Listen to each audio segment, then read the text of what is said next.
தரணி வாழ் தமிழர்களின் இதய ஒலி தமிழன் 24.com. பிக்குகளாக இருந்தாலும் சட்டத்தின் முன் சகலரும் சமமே. பாதிக்கப்பட்ட சிறுமி குறித்து அரசாங்கத்தின் விளக்கம். கட்டுநாயக்கவில் அதிரடியாக கைது செய்யப்பட்ட இளைஞன். எம்பி பதவி பறிபோகும் அபாயம். கட்சி தாவும் எம்பிக்களுக்கு வருகிறது கிடுக்குப்பிடி. யாழில் உயர் பாதுகாப்பு வலய காணிகள் விரைவில் விடுவிப்பு. சந்திரசேகர் அறிவிப்பு. யாழில் ஆலய நிகழ்வில் நிகழ்த்தப்பட்ட பெரும் கொடூரம். 150 தையல்களுடன் தப்பிப்பிழைத்த உயிர். 2 பெண்கள் கொலை.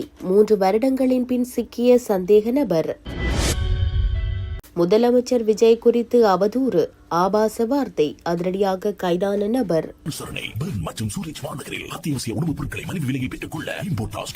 தொடர்பென விரிவான செய்திகள். அனுராதபுரத்தில் பாதிக்கப்பட்ட சிறுமி தொடர்பில் அவதூறான கருத்துக்களை வெளியிட்ட நபர் அதற்கு பொறுப்பு கூற வேண்டும் என அமைச்சரவை பேச்சாளர் அமைச்சர் நலிந்த ஜெயதிச தெரிவித்துள்ளார். இதுகுறித்து பல முறைப்பாடுகள் கிடைத்துள்ளன. இவ்விடயத்தில் சட்டம் நியாயமாக நடைமுறைப்படுத்தப்படும். பௌத்த பிக்குகளாக இருந்தாலும் நாட்டின் சட்டத்திற்கு முரணாக செயற்பட்டால் அவர்களுக்கு எதிராக கடுமையான சட்ட நடவடிக்கை எடுக்கப்படும் என்றும் அவர் கூறியுள்ளார். அமைச்சரவை தீர்மானங்களை அறிவிக்கும் வாராந்த ஊடகவியலாளர் மாநாடு கொழும்பில் உள்ள அரசாங்க தகவல் திணைக்களத்தில் இடம்பெற்றது.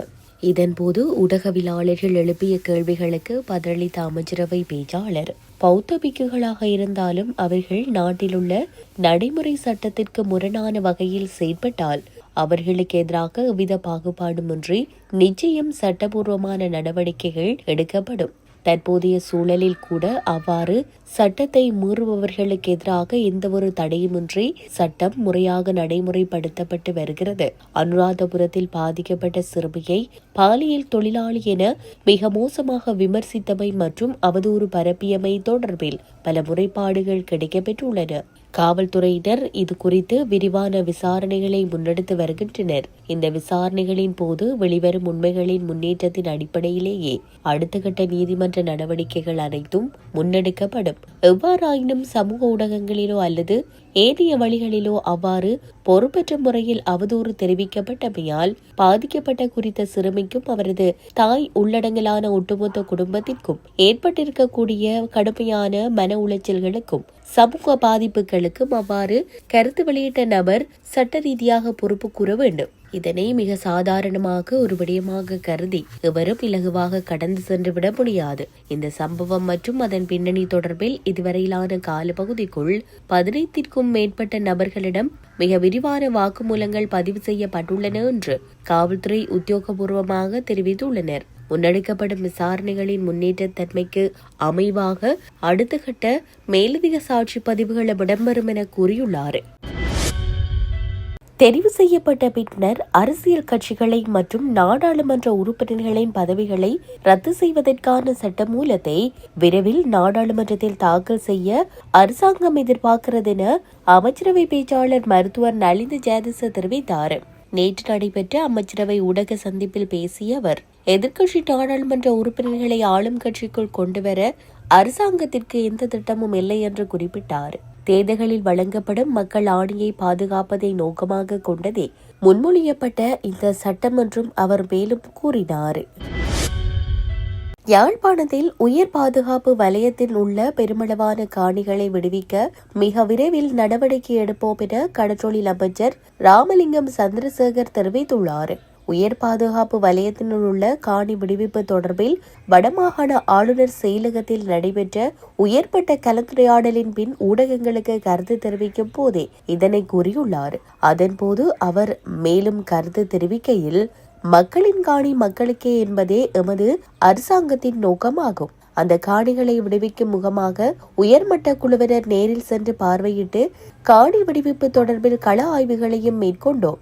இதில் உடனடியாக விடுவிக்கப்படக்கூடிய காணிகளை விடுவிக்க நடவடிக்கை எடுத்துள்ளோம். குறிப்பாக வழிபாட்டிடங்கள், பாடசாலைகள் என்பவற்றை விடுவிக்க முழுமையான நடவடிக்கைகளை எடுக்க உள்ளோம். அதேவேளை உயர் பாதுகாப்பு வலயத்தினுள் பிரதான வீதிகள், சில பகுதிகள் காணப்படுகின்றன. அவற்றினை விடுவித்து முழுமையாக வீதியை விடுவிக்கவும் நடவடிக்கை எடுக்கப்பட்டுள்ளன. உடனடியாக விடுவிக்கப்பட முடியாது காணப்படும் காணிகளை விடுவிப்பது தொடர்பில் ஆராயப்பட்டு விடுவிக்கப்படக்கூடிய காணிகளை எதிர்காலத்தில் விடுவிக்கப்பட நடவடிக்கை எடுப்போம். விடுவிக்க முடியாத காரணிகள் தொடர்பில் காணி உரிமையாளர்களுடன் பேச்சுக்களை நடாத்தி அது தொடர்பில் தீர்மானிக்க உள்ளோம். விமான நிலைய விஸ்தரிப்பிற்காக எத்தனை ஏக்கர் காணிகள் தேவை என்பது தொடர்பில் ஆராயப்படுகிறது. அந்த காணிகளை வழங்குவது தொடர்பில் எதிர்காலத்தில் பேச்சுக்களை நடாத்த உள்ளோம். அதேபோல் விவசாய காணிகளை விடுவிப்பது தொடர்பில் விவசாய திணைக்கள அதிகாரிகளிடம் அது தொடர்பில் கேட்டுள்ளோம். அந்த தரவுகள் வந்ததும் அதனையும் விடுவிக்க நடவடிக்கை எடுப்போம் என்றார். பண்டார்நாயக்க சர்வதேச விமான நிலையத்தில் பெருந்தொகையான குஷ்ரக கஜாவுடன் 24 வயதுடைய இளைஞர் ஒருவர் கைது செய்யப்பட்டுள்ளார். குறித்த கைது நடவடிக்கையானது விமான நிலைய சுங்க அதிகாரிகள் மற்றும் காவல்துறையினரால் மேற்கொள்ளப்பட்டுள்ளது. கம்பகா பகுதியை சேர்ந்த குறித்த சந்தேக நபர் தாய்லாந்தின் பேங்காக் நகரில் இருந்து இலங்கை வந்தடைந்த போதே அதிகாரிகளால் இடைமறித்து சோதனைக்கு உட்படுத்தப்பட்டுள்ளார். அதன்போது அவரது பயண பொதிகளை சோதனையிட்ட போது 19 தனித்தனி பொதிகளில் அடைக்கப்பட்டிருந்த 8.365 கிலோகிராம் எடையுள்ள குஷ் கஞ்சா கண்டெடுக்கப்பட்டுள்ளது. கைப்பற்றப்பட்ட இந்த போதைப் பொருட்களின் சந்தை மதிப்பு 80 மில்லியன் ரூபாவிற்கும் அதிகம் என காவல்துறையினர் தெரிவித்துள்ளனர். இது தொடர்பான மேலதிக விசாரணைகளை காவல்துறையினர் மேற்கொண்டு வருகின்றனர். யாழ்ப்பாணம் கரவட்டி பகுதியில் 2 நபர்களுக்கிடையில் ஏற்பட்ட வாய்த்தர்க்கம் முரண்பாடாக மாறி மதுபோதலால் குத்தப்பட்டு ஒருவர் படுகாயமடைந்த சம்பவம் நேற்று இடம்பெற்றுள்ளது. குறித்த சம்பவம் தொடர்பில் தெரிய வருவது, ஆலய வேள்வி நிகழ்வொன்றில் கலந்து கொண்டிருந்த 2 நண்பர்கள் மது அருந்திய நிலையில் அவர்களுக்கிடையில் வாய்த்தர்க்கம் ஏற்பட்டதாக கூறப்படுகிறது. இந்த வாய்த்தர்க்கம் தீவிரமடைந்த நிலையில் ஒருவர் மீது கண்ணாடி போத்தலால் சிரமாரியாக தாக்குதல் நடத்தப்பட்டுள்ளதாக தகவல்கள் தெரிவிக்கின்றன. இதில் படுகாயமடைந்த நபர் உடனடியாக பருத்தித்துறை ஆதார வைத்தியசாலையில் அனுமதிக்கப்பட்டதுடன் பின்னர் மேலதிக சிகிச்சைக்காக யாழ்ப்பாணம் போதனா வைத்தியசாலைக்கு மாற்றப்பட்டுள்ளார். காயமடைந்த நபருக்கு 150க்கும் மேற்பட்ட தையல்கள் இடப்பட்டுள்ளதாக வைத்தியசாலை தகவல்கள் தெரிவிக்கின்றன. சம்பவம் தொடர்பான மேலதிக விசாரணைகளை போலீசார் முன்னெடுத்து வருகின்றனர். 3 ஆண்டுகளாக 2 கொலை வழக்குகளில் தேடப்பட்டு வந்த பிரதான சந்தேக நபர் நுவரெலியா மாவட்ட நீதவான் நீதிமன்றில் முன்னிலைப்படுத்தப்பட்ட நிலையில் எதிர்வரும் ஜூன் 9 வரை விளக்கமறியலில் வைக்கப்பட்டுள்ளார். சம்பவத்தில் கொழும்பு கோமாகம பகுதியைச் சேர்ந்த 47 வயதுடைய மகேஷ் அசலங்கடி சொய்சா என்பவரை விளக்கமறியலில் வைக்கப்பட்டுள்ளார். சந்தேக நபர் கடந்த சனிக்கிழமை மதுகம வெலிகந்த பகுதியில் மத்திய மாகாண குற்ற புலனாய்வு பிரிவினரால் கைது செய்யப்பட்டதன் பின்னர் லிந்துலை போலீசாரிடம் ஒப்படைக்கப்பட்டார். சந்தேக நபர் 2023 ஆண்டு தலவாக்கலை கிரேட் வெஸ்டர்ன் மலைப்பகுதியில் பெண்ணொருவர் கழுத்து நெரித்து கொலை செய்யப்பட்ட சம்பவம் மற்றும் தலங்கம பகுதியில் 57 வயது பெண்ணொருவர் கழுத்தறுத்து கொலை செய்யப்பட்ட சம்பவம் ஆகிய 2 வழக்குகளுடனும் தொடர்புடையவர் என போலீசார் தெரிவித்துள்ளனர். தமிழ்நாட்டை உலுக்கிய சூலூர் பகுதியில் 10 வயது சிறுமி பாலியல் வன்கொடுமை செய்யப்பட்டு கொலை செய்யப்பட்ட சம்பவம் தொடர்பாக சமூக வலைதளங்களில் முதலமைச்சர் விஜய் குறித்து அவதூறான கருத்துக்களை பரப்பியதாக நெல்லையை சேர்ந்த ஜேம்ஸ் ராஜா என்பவர் காவல்துறையினரால் கைது செய்யப்பட்டுள்ளார்.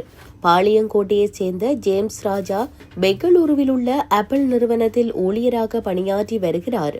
விடுப்பில் சொந்த ஊருக்கு வந்திருந்த இவர் சிறுமி கொலை விவகாரத்தை முன்னிறுத்தி முதலமைச்சருக்கு எதிராக ஆபாச வார்த்தைகளால் அவதூறு பதிவிட்டதாக குற்றச்சாட்டு எழுந்தது.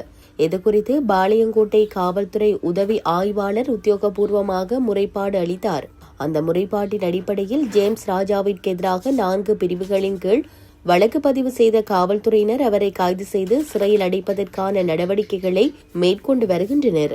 இதேவேளை சூலூர் சிறுமி கொலை வழக்கில் ஏற்கனவே 2 காவல்துறையினரால் கைது செய்யப்பட்டுள்ளமை குறிப்பிடத்தக்கது.